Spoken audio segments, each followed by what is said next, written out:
Well, hello everyone, and welcome to Global Concilian Research, the one-stop shopper for all things finance, right? So अब मैं नई new series लेकर आ रहा हूँ investment banking analyst की. So after spending more than 3 years in professional research, बहुत सारे students were encouraging me to start an IB series as well. So चलो मैं ले आया यार. Even though I'm a senior sell side analyst, मेरा super जो एक्सपीरियंस रहा है वो इक्विटी रिसर्च में रहा है, but a lot of my students have broken into investment banking and I have a lot of domain knowledge as well. So आज मैं एक सीरीज लाने वाला हूँ जहाँ पे मैं पूरी बात करूंगा कि कौन सा करियर ऑप्शन आपके लिए सही है और कौन सा सही नहीं है, और दोनों में क्या डिफरेंस है. देखिए, almost every student which I with whom I talk to, उसको ये है कि हाँ मुझे आईबी में जाना है, आईबी में जाना है, लेकिन बहुत सारे को तो यही नहीं पता कि दोनों में से कौन सा अच्छा है. इन्वेस्टमेंट बैंकिंग अच्छा है, इक्विटी रिसर्च अच्छा है, और उनकी पर्सनैलिटी के लिए कौन सा बेटर है, राइट? क्योंकि देखिए, let me tell you one thing. सारे करियर जो भी अच्छे हैं वो ज़रूरी नहीं कि आपके लिए भी उतने ही इक्वली हाई पेइंग हो या फिर इक्वली बेनिफिशियल हो ओवर द लॉन्ग रन. सो ये जानना बहुत ज़रूरी है कि दोनों में डिफरेंस क्या है, कौन कौन सी कोर स्किल्स हैं और वो कैसे ओवरलैप करती हैं स्किल्स आपस में. तो आज इस पहली वीडियो में हम यही सीखेंगे.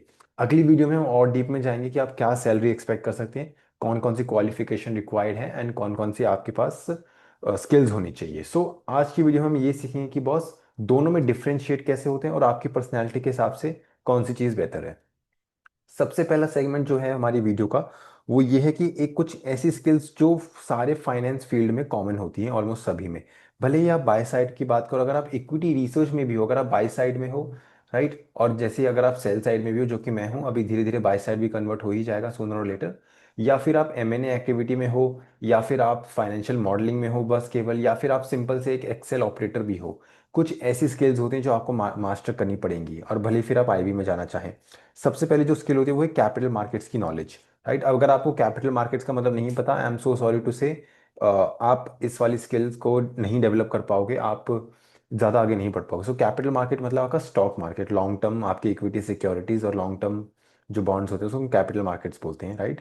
कि अगर कैपिटल मार्केट्स क्या को हैंड्स हैंड्स डर्टी करने वाली नॉलेज, राइट. मैं वो वाली नॉलेज नहीं बोल रहा कि हाँ आपको पता है निफ्टी क्या होता है, सेंसेक्स क्या होता है, आपको स्टॉक मार्केट के बारे में थोड़ा बहुत पता है. देखिए, अगर आपके पास स्टॉक मार्केट का एक्सपीरियंस नहीं है, आपके पास वैसा वाला एक्सपीरियंस नहीं है कि भाई आपने मार्केट में हाथ गंदे करे हों, डर्टी हैंड्स करे हों, आपने थोड़ा पैसा बनाया हो, थोड़ा पैसा लुटाया हो, वो वाली नॉलेज आपको चाहिए. क्यों? क्योंकि आप एक अच्छे एनालिस्ट, भले ही फिर वो इन्वेस्टमेंट बैंकिंग हो, सेल साइड हो, बाय साइड हो, आप वो नहीं बन पाओगे. Excel and technical skills, right. कुछ ऐसे एमएस पावर पॉइंट की स्किल्स होती हैं जो आपको आनी चाहिए, राइट. ऑब्वियसली आपको पीपीटी बनानी है, डैशबोर्ड बनाना है, आपको वर्ड डॉक भेजना है, क्लाइंट को पिच डेक्स देने हैं, अपने मैनेजिंग डायरेक्टर को पीपीटी सेंड करनी है, रिसर्च रिपोर्ट बनानी है, वो सारी स्किल्स आपको आनी चाहिए. एंड यस, एक्सेल में मॉडलिंग स्किल्स आपके लिए बहुत ज़रूरी हैं, और एफएसए स्किल्स भी, जो कि अभी हमारा पूरा एफएसए कंप्लीट हुआ है हमारे एडवांस्ड इक्विटी रिसर्च प्रोग्राम में. Industry and sector expertise.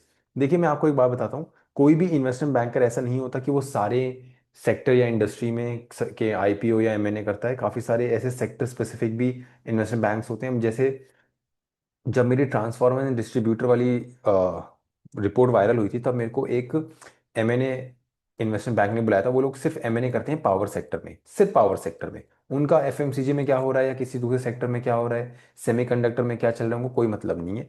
तो वो केवल पावर सेक्टर में एमएनए एक्टिविटीज कर रहे. तो उन्होंने they read my report and they invited me for the consultancy and later on they became my client. So industry and sector expertise अगर आप डेवलप कर लेंगे from an early age. Early age का मतलब ये नहीं है कि आप 16-17 साल की उम्र से शुरू हो गए. मैं ये कहना चाह रहा हूँ, अगर आप CFA लेवल 1 हो, राइट, या आपने अभी अभी CA इंटरमीडिएट क्रैक करा, या फिर FRM पार्ट 1 है, या अगर आप सिर्फ ग्रेजुएट भी हो, इक्विटी रिसर्च कोर्सेज कर रहे हो अलग अलग जगह से, मैं ये बोलूंगा किसी एक इंडस्ट्री को पकड़ लो या किसी एक सेक्टर को पकड़ लो जिसके अराउंड आपकी रिसर्च रहे. और वो कौन सा सेक्टर होना चाहिए, इसके ऊपर मेरी एक अलग से वीडियो है. मैं नीचे कमेंट्स में आपको लिंक में शेयर कर दूंगा, आप जाके देख सकते हैं कि किसी भी इंडस्ट्री या सेक्टर का एनालिसिस हम कैसे करते हैं.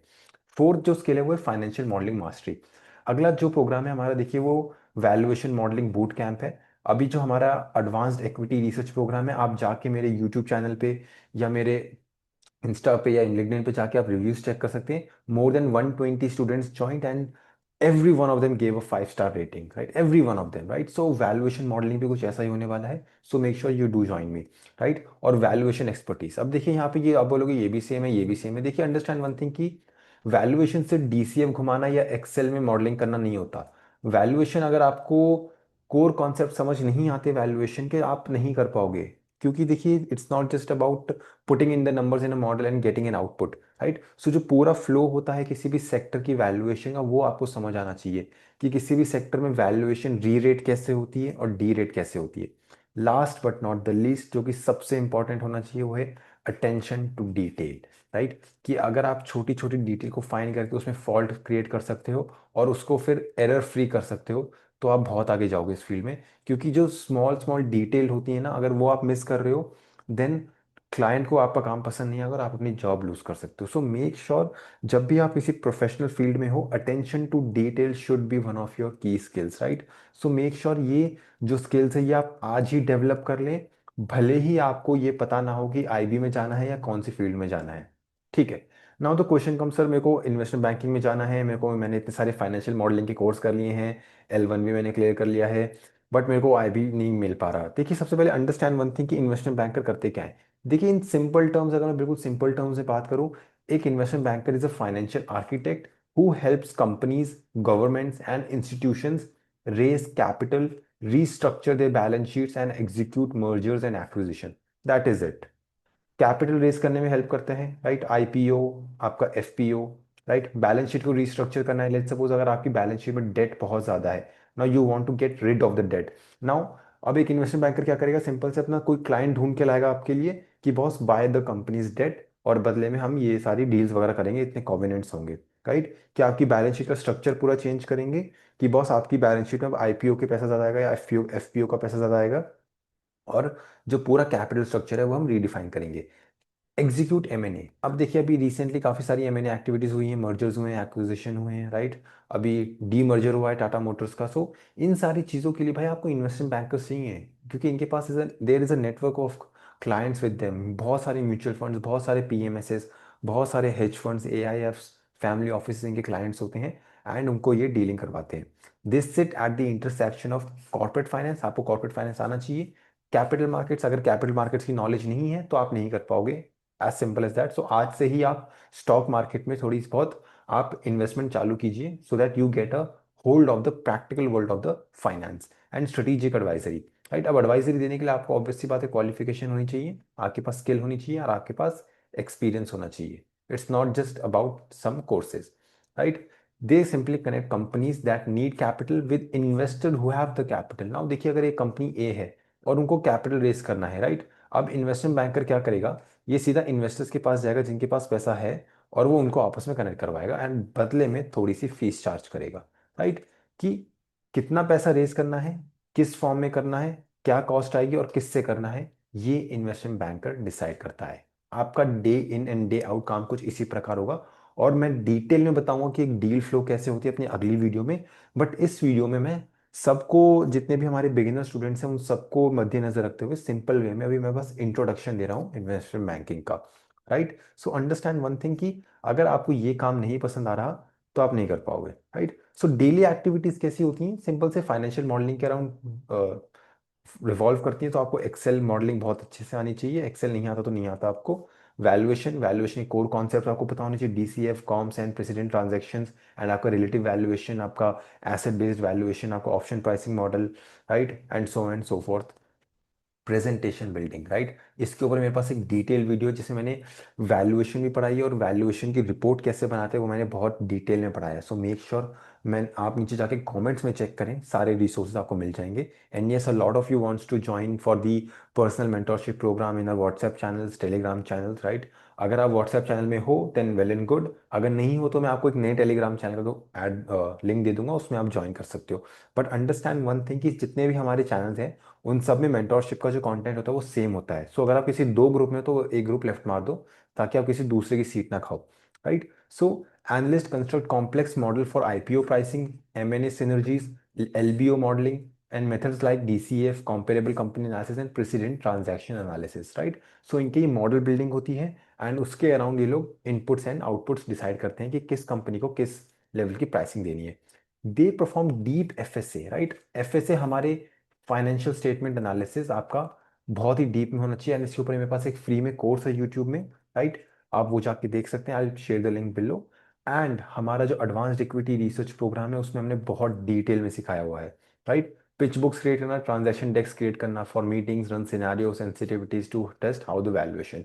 सो मोर एंड मोर, ये बहुत ही ज़्यादा, let me tell you one thing, अगर आपको लग रहा है कि ये काम बहुत ही ज़्यादा मतलब हाई टेक होता है, इनोवेटिव होता है, या it's more glamorous, you are absolutely in the wrong here, right. आधे से ज़्यादा जो वर्क होता है वो बहुत ही ज़्यादा बोरिंग होता है, and you do not get to see any other software except four software. एक है आपका एक्सेल, राइट, एक है आपका वर्ड, तीसरा है आपका M S PowerPoint, and last but not the list Teams meeting, Microsoft Teams, right. यही चार सॉफ्टवेयर में आपकी जिंदगी बीत जानी है अगर आप फुल ऑन इन्वेस्टमेंट बैंकिंग में रहें। एंड इसमें आपको पे आउट कितना मिलेगा वो मैं अगली वीडियो में बताऊंगा, राइट। इंडिया में टिपिकली पे आउट आईबी जॉब्स में इतना ज़्यादा नहीं है जितने की आपको उम्मीद है।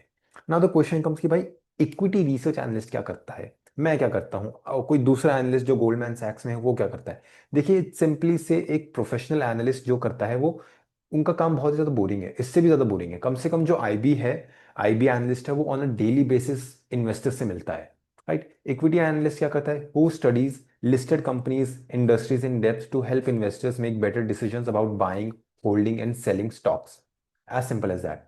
उनका और कोई काम ही नहीं है, राइट। उनका काम है कॉन्फ्रेंस कॉल पढ़ना, एनुअल रिपोर्ट को जज करना, एंड इक्विटी रिसर्च का कोर्स भी है, आप देख सकते हैं, right. Their primary responsibility is to analyze businesses, right? Obviously, stock is a part of a business, build valuation models, and produce research reports that reflect both quantitative insights and qualitative understanding of a company strategy, management, and industry dynamics, right? अब देखिए बहुत सारी companies reports publish करती हैं, right. बहुत सारे corporate documents आते हैं, सेबी का एलओडीआर के बेस पे अपडेट्स आते हैं, उन सभी अपडेट्स को पढ़ के अपनी इन्वेस्टमेंट थीसिस क्रिएट करना, अपनी डेली अपने फाइनेंशियल मॉडल्स को अपडेट करना, राइट। फाइनेंशियल मॉडल बिल्ड करते हैं, कंपनी के रेवेन्यू प्रोजेक्ट करते हैं, मार्जिन, कैश फ्लो और डीसीएफ रिलेटिव वैल्यूएशन जैसी चीज़ें करते हैं, राइट। यहाँ पे इतना एमएनए मॉडलिंग वाला टाइप नहीं होता, यहाँ पे इतना इन्वेस्टर्स से मीट करना नहीं होता, मैनेजमेंट से इतना मीट नहीं करते अनटिल एंड अनलेस आप बाय साइड में हो। कॉन्फ्रेंस कॉल आप अटेंड कर सकते हो, राइट। आज ही मैंने कॉन्फ्रेंस कॉल अटेंड करी है, किम्स की, सुबह 9 बजे हुई है, राइट। सो ये सब चीजें आप as an in equity research analyst करोगे, एंड दोनों ही इक्वली बोरिंग है। बट अगर मैं बोलूं कौन सा काम ज्यादा बोरिंग है, मैं ये बोलूंगा कि इन्वेस्टमेंट बैंकिंग वाला जो काम है वो ज्यादा बोरिंग है। क्यों? क्योंकि उसमें बस एक्सेल में आपको निंजापंती करनी है, right. You are simply an a slave of Excel, आपको Excel as a tool use करना है और कुछ नहीं करना, right. Apart from pitch book preparation, आप, it's like a rote memorization work, right, कि आपको बस मॉडल्स बिल्ड करते रहना है और उसको पिच बुक क्रिएट करना है। वहीं पे एक इक्विटी रिसर्च एनालिस्ट देखिए क्या करता है, ही knows about the companies, he knows about different sectors, कि इस सेक्टर की कैसे वैल्यूएशन होती है, इस सेक्टर में क्या चल रहा है। उनकी जो नॉलेज है वो वर्ल्डली वाइज बहुत ज़्यादा होते हैं, राइट। उनकी बहुत ही ब्रॉडर नॉलेज होती है, राइट। अब मैं बात करूंगी कौन कौन सी ऐसी कोर स्किल्स हैं जो आपको दोनों के लिए चाहिए, राइट। अब देखिए फाइनेंशियल मॉडलिंग की पहले बात करें, सबसे हॉट स्किल आज की, जबकि इतनी पेमेंट मिलती भी नहीं है फाइनेंशियल मॉडलर्स को। इन्वेस्टमेंट बैंकिंग में थोड़े कॉम्प्लेक्स मॉडल बिल्ड करते हो, आप एमएनए मॉडलिंग करते हो, right, LBO, IPO pricing, debt restructuring, right. और आपको सेंसिटिविटी एनालिसिस एंड सिंपल से डायनामिक डी लिंकेजेस करना आना चाहिए ना एक्सेल मॉडल। इक्विटी रिसर्च में थोड़े सिंपल मॉडल्स बिल्ड होते हैं, लेकिन आपको ये आइडेंटिफाई करना आना चाहिए कि कौन से इनपुट्स आपके इंट्रिंसिक वैल्यू को इफेक्ट करते हैं via the DCF model, right. Valuation expertise कितनी चाहिए आपको?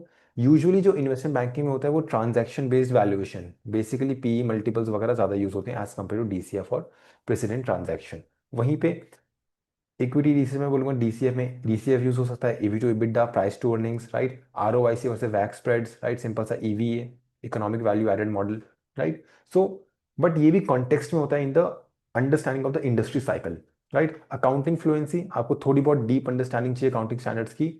आपको इक्विटी रिसर्च में भी काफी हद तक चाहिए, बट अंडरस्टैंड वन थिंग कि आपको earnings quality, accrual and accounting basic आना चाहिए। यहाँ पे इतना डीप नहीं जाना आपको, you do not have to be a chartered accountant, right, कि आप पूरा स्टेटमेंट बना रहे हो बैठ के। कैपिटल मार्केट्स नॉलेज, यहाँ पे इक्विटी एंड डेट इश्यूएंस की होनी चाहिए, एंड यहाँ पे आपको डीप अंडरस्टैंडिंग होनी चाहिए कैपिटल मार्केट्स की। देखिए अगर आप में से कोई भी इक्विटी रिसर्च एनालिस्ट बनना चाहता है और उसका स्टॉक मार्केट में डीमैट अकाउंट नहीं है अभी तक, लेकिन उसने L1 L2 क्लियर कर लिया है, boss I have one suggestion for you, please forget about it. आप नहीं कर पाओगे, it's as simple as that, right. So आपको प्रोफेशनल गाइडेंस के साथ साथ आपको खुद का भी एक्सपीरियंस चाहिए इन द स्टॉक मार्केट। अगर आपको ये नहीं पता है बाय ऑर्डर कैसे प्लेस करते हैं सुबह 9:15 बजे, आप नहीं बन सकते इक्विटी रिसर्च एनालिस्ट। एक्सेल में टेक्निकल स्किल्स कैसी चाहिए आपको? मैक्रोस को, वीबीए मैक्रोस को यूज करना आना चाहिए, scenario management, right, heavy comfort with financial modeling, screening tool, screener Bloomberg use कर सकते हो आप, राइट। Corporate finance strategy, capital optimization, debt structuring, M and A. वहीं पे ईआर की अगर मैं बात करूँ तो कैपिटल एलोकेशन आपको समझ आना चाहिए, आरओआईआईसी ट्रेंड्स कैसे हैं, री इन्वेस्टमेंट रेट कैसे कैलकुलेट करते हैं, डिविडेंड पॉलिसी को कैसे आइडेंटिफाई करते हैं। और ये सारे जो स्किल्स हैं हमारे एडवांस्ड इक्विटी रिसर्च प्रोग्राम में मैं डिटेल में सिखाता हूँ। वहीं पे जो आईबी वाली स्किल्स है वो हमारी वैल्यूएशन मॉडलिंग वाली सेशन में होंगे, जो कि अगले महीने से शुरू होने वाला है। Analytic and quantitative rigor, right. थोड़ा सा मैं ये बोलूंगा जो आईबी एनालिस्ट होते हैं वो थोड़े ज्यादा एनालिटिकल होते हैं as compare to equity research analyst, right. But equity research analyst को अगर फाइनेंशियल रेशियोज को इंटरप्रेट करने आ गए, वैल्यूएशन ट्रिगर आइडेंटिफाई करने आ गए, ही और she can be a good worker, right. Communication presentation दोनों में इक्वली ही है, मैं तो ये बोलूंगा, राइट। आपको अगर कम्युनिकेट करना नहीं आता, अगर आपको एक ऐसी पिच डेक क्रिएट करना नहीं आता विच persuades the client to make decisions, आप एक अच्छे आईबी एनालिस्ट या इन्वेस्टमेंट बैंकर नहीं बन पाओगे, राइट। सो यहाँ पे दोनों की कंपैरिजन है, मैं ये पीपीटी आपके नीचे नीचे पोस्ट कर दूंगा, आप उसको देख सकते हैं, right. So understand one thing कि आईबी का जो कोर ऑब्जेक्टिव होता है वो पैसा उठाना होता है, या कंपनी का डीमर्ज कराना या मर्जर कराना। वहीं पे इक्विटी रिसर्च का क्या ऑब्जेक्टिव है, मैं क्यों कर रहा हूँ, क्यों बना रहा हूँ मैं रिपोर्ट, ताकि आप बाइंग और सेलिंग कर सके, दैट्स इट। प्राइमरी क्लाइंट कौन है, ये बी टू बी ज्यादा होते हैं इक्विटी रिसर्च में, बी टू बी भी होते हैं बाय साइड में, but B to C usually mostly होते हैं, मैं भी अभी बी टू सी में ही हूँ, राइट। कोर मैंडेट आपका design and execute transaction. Core mandate जो ईआर में है वो आपको सिर्फ कंपनीज को और इंडस्ट्रीज को एनालाइज करना है। नेचर ऑफ वर्क, यूजुअली ये ट्रांजैक्शन ड्रिवन होता है। देखिए अब इन्वेस्टमेंट बैंकिंग भी कब पैसा कमाते हैं, जब बुल रन चल रहा हो। बड़े बड़े बोनस कब मिलते हैं, जब बुल रन चल रहा हो, तो ये काफी ज्यादा सिक्लिकल बिजनेस है। वहीं पे इक्विटी रिसर्च भी अगर पूरे साल भी चल रहा है और अगर इतना भयंकर बुल रन नहीं चल रहा, you are still covering a lot of companies, right. और आपका कॉम्पनसेशन किसी डील के ऊपर बेस्ड नहीं है, आपको कंसिस्टेंट फ्लो ऑफ इनकम मिल जाता है।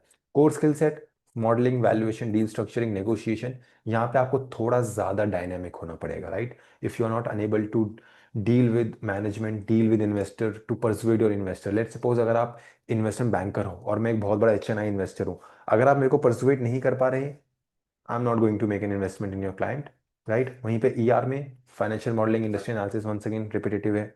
आउटपुट स्टाइल थोड़ा कॉन्फिडेंशियल होता है ऑब्वियसली। ईआर में पब्लिक और semi public, public sell side में होगा, सेमी पब्लिक यूजुअली आपके फैमिली हाउस ऑफिस वगैरह होते हैं, और जो पूरा कॉन्फिडेंशियल होता है वो आपके बाय साइड फर्म्स होते हैं। कभी भी आप क्वांट स्मॉल कैप की या किसी पर्टिकुलर पीएमएस की रिसर्च रिपोर्ट्स मार्केट में नहीं देखोगे। Use of models, deal pricing के लिए और स्ट्रक्चर ट्रांजैक्शंस के लिए, वहीं पे फोरकास्टिंग के लिए ईआर में यूज होते हैं। सो make sure before making any decision about your career, ये सब चीजें आप सीखें कि कौन कौन सी स्किल्स रिक्वायर्ड है, कैसे टाइप की पर्सनैलिटी होनी चाहिए उस करियर में, क्या मैं उतना काम कर पाऊंगा, क्या मैं लोगों से बात कर पाऊंगा, क्या मैं इन्फ्लुएंस कर पाऊंगा, और उसके बेसिस पे अगर मैं कर भी रहा हूँ या कर भी रही हूँ, मेरे को पेमेंट कितनी मिलेगी, मेरे को सैलरी की स्टार्टिंग सैलरी क्या होगी, मेरे को बोनसेस कैसे मिलेंगे। So all of these are super crucial for you to understand, right. So make sure before judging any career आप उसके डेप्थ में जाएं। Which one is for you, आपके लिए कौन सा होना चाहिए। सबसे पहले देखिए आईबी में वर्क लाइफ बैलेंस जैसी चीज नहीं होती, 80 to 100 आवर वीक कहीं नहीं गए। रिसर्च में इतना नहीं होता, स्टेडी पेस होती है, थोड़ा कम प्रेशर होता है, आपके ऊपर कोई एमडी चढ़ के सर पे नहीं नाचेगा, राइट। हैवी क्लाइंट फेसिंग है, अगर आपको परसुएशन करना आता है, आपको लोगों से बात करना आता है, you want to influence people, you want to do some public speaking, please go for IB. अगर नहीं आता, अगर तो थोड़ा सा अगर आपको पीछे बिहाइंड द सीन्स वर्क करना है तो ईआर है।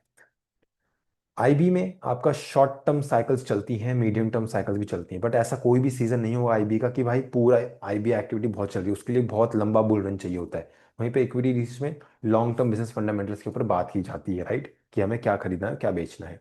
Live transaction, market moving outcomes, right. अगर आप किसी भी बहुत बड़ी डील का पार्ट बनना चाहते हो, या आपको किक मिलता है, आपको एड्रेलिन रश मिलता है from doing stuff which other people are unaware about, वो चीज़ आप कर सकते हो, राइट। यहीं पे मार्केट इंटरप्रेशन थोड़ी स्लोअर है, राइट, और यहाँ पे भी कभी कभी इवेंट ड्रिवन रिजल्ट्स हो जाते हैं, राइट।